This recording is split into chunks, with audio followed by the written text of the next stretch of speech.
If, like me, you often get private messages from Muslims who think that a bit of copy and pasting is all that stands between you and an awful lot of praying, then you may well have heard of the miracle of iron in the Quran. Many Muslims have challenged me to debunk this, the jewel in the crown of supposed Islamic scientific miracles, to which I reply, okay. First, let me show you the miracle and explain why some claim it to be a miracle. Open your Qurans and go to Surah 57:25. Here it is in the Yusuf Ali translation. We have sent aforetime our messengers with clear signs, and sent down with them the book and the balance of right and wrong, that men may stand forth in justice. And we sent down iron, in which is material for mighty war, as well as many benefits for mankind, that Allah may test who it is that will help. For Allah is full of strength, exalted in might, owner of the biggest stick, etc., etc., etc. The miracle is in the "we sent down the iron" part.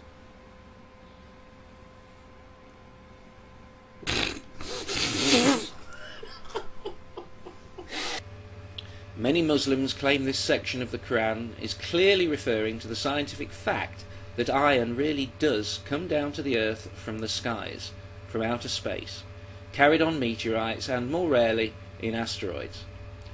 They point out, through Surah 57:25, that this information was in the Quran 1400 years ago, long before science discovered it. And then they wail, even now can the unbeliever not see the miracles of Allah? To which I reply, perhaps we can see right through them. While it is potentially arguable that Muhammad wasn't talking about meteorites at all, it is only within this context that Surah 57:25 is proposed as miraculous, so it is within this context that I must address it. So, for the sake of argument, I will accept that Surah 57:25 is referring to the fact that meteorites contain iron.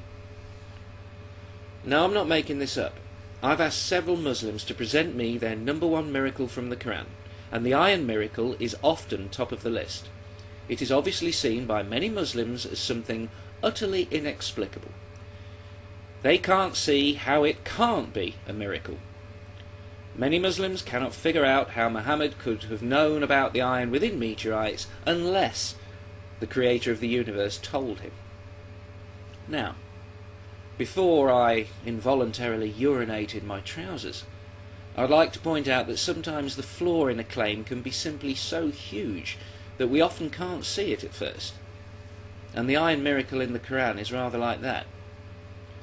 So for clarity's sake, let's reiterate the Islamic claim. Muhammad was told by Allah that iron was sent down from space long before science discovered it to be true. Muhammad couldn't have known about the iron in meteorites any other way. It had to be a miracle.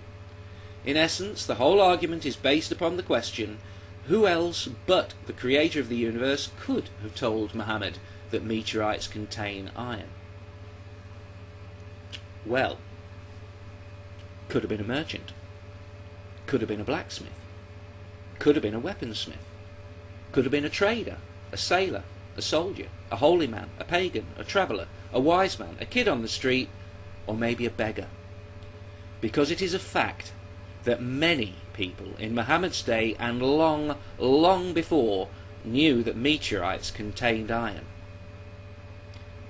Warning, the next segment of this video contains Islamic kryptonite, otherwise known as facts. The first signs of iron use came from ancient Egypt and Sumer around 4000 BCE. The iron use was found in the form of tips of small spears and ornaments. This was something of a surprise when it was first discovered, because the technology to smelt iron did not come along for several millennia. But when these artifacts were submitted to analysis, these items were found to be made from iron recovered from meteorites. Meteoric iron can easily be distinguished from smelted iron due to its high nickel content. This 5 to 26% nickel content also makes meteoric iron much easier to work with than smelted iron. So, meteorites were known to contain iron 4,500 years before the Quran. 4,500 years before the Quran. In fact, the knowledge is so old it can't even be claimed as a scientific discovery, as it was made long before the birth of science. Meteorites, or shooting stars as they're sometimes called, have probably been venerated by mankind for as long as humanity has existed.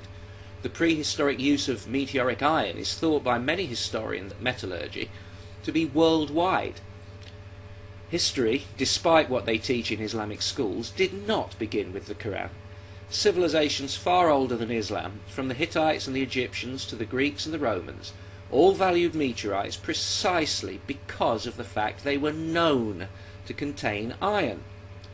Iron was a rare metal in the Bronze Age. It was highly prized for swords and ceremonial daggers.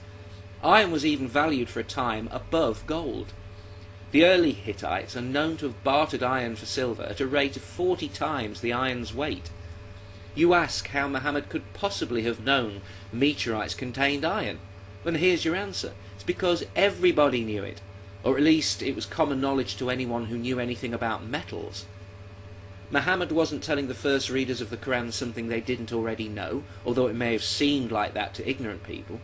He was simply tying one of nature's most impressive spectacles to his idea of God, and the idea that God might give them iron, and thereby his blessings for quote-unquote mighty war. It's no surprise Muhammad should mention meteorites in the Quran. They have always been seen as mystical objects. The Bible mentions them. In Hebrew, meteorites were called betils, an equivalent of the Greek word betilia, meaning the residence of God. In the Bible, Jacob rests his head on such a betil stone in the desert, and in his sleep he sees a vision of the stairway to heaven leading to the throne of God. Shooting stars have been seen for as long as there have been eyes. On the YouTube of 4000 BCE, they were probably put forward as indisputable proof of God. Meteorites would have attracted much interest and scrutiny from the greatest minds of any day. That they contained iron was widely known to the Hittites, the Sumerians, the Assyrians, the Romans, the Greeks, where meteorites were often worshipped or treated as sacred relics from the gods. And speaking of which, just in case any Muslim wants to claim Muhammad knew nothing about meteorites, even if the knowledge was available at the time, I have 3 words for you. Hadshah al-Aswad. While I have shown that the knowledge of iron in meteorites was widespread in and before 4000 BCE, which on its own makes any claims of miraculous knowledge in Surah 57:25 to be at best the result of ignorance, I have not shown that Muhammad came into contact with that knowledge, or ever showed any interest in the nature of shooting stars at all. I mean, it's not as if he was the head of a religion that had elevated a piece of space rock to the status of a religious relic, now is it? Wait a minute, I forgot that one of the most sacred relics in all of Islam is almost certainly a meteorite.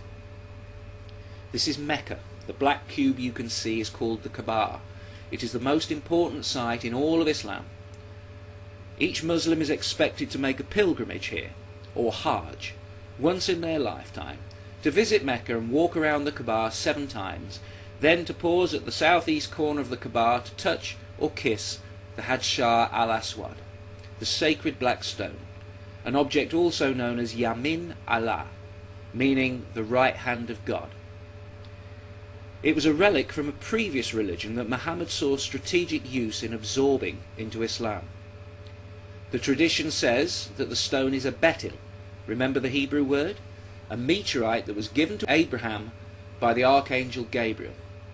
This stone from the sky, as it is believed to be by both tradition and scientists, was immured into the wall of the southeast corner of the Kaaba, made central to Islam by Muhammad himself. He not only had an interest in meteorites, he prepared a place for one at the centre of Islam. The sheer irony of the iron miracle is that what Muslims believe proves a theological miracle actually reinforces an atheistic refutation, that religion has a friend in ignorance. This popular and often quoted miracle is highly convincing to an ignorant mind, one unfamiliar with the history of iron anyway. Whenever we hear the iron miracle proclaimed with conviction, we should recognise that conviction for what it is, a sign of total ignorance. At best, it's ignorance, for only an ignorant person could make such a claim with such confidence. For they could only be that confident if they were utterly unaware that the knowledge that makes them look like fools is one easy internet search away.